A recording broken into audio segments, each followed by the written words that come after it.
మీకు బిర్యానీ కావాలా? మధ్యరాత్రి 1 గంటలకు కావాలా, 2 గంటలకు కావాలా, 3 గంటలకా, 4 గంటలకా, రౌండ్ ద క్లాక్. ఒక హోటల్ ఉందండి సికింద్రాబాద్లోని రామ్ గోపాల్ పేట్ పోలీస్ స్టేషన్కి కూతవేటు దూరంలో, అంటే ఒక 200 మీటర్స్ దూరంలోనే ఆజామ్ రెస్టారెంట్ అండ్ హోటల్ ఉంది.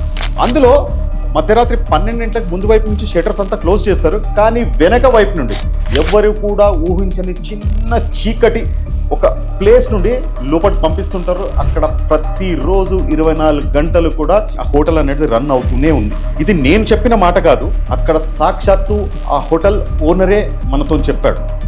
మీరు కూడా వినండి.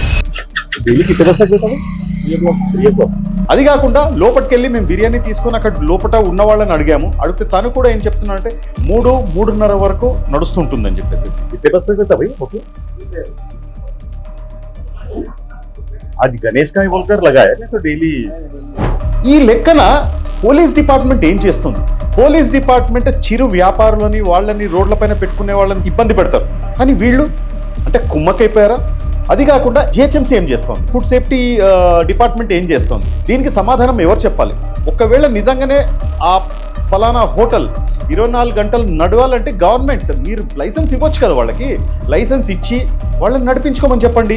కనీసం గవర్నమెంట్ ట్యాక్స్ రూపాయన కొంచెం అమౌంట్ అన్న వస్తుంది కదా. నేను కోరుకునేది ఒకటే, ఐదర్ దీన్ని క్లోజ్ చేయించండి, లేదంటే వాళ్ళకి 24 గంటలు నడిపించుకునే విధంగా మీరు పర్మిషన్స్ అన్నా ఇవ్వండి.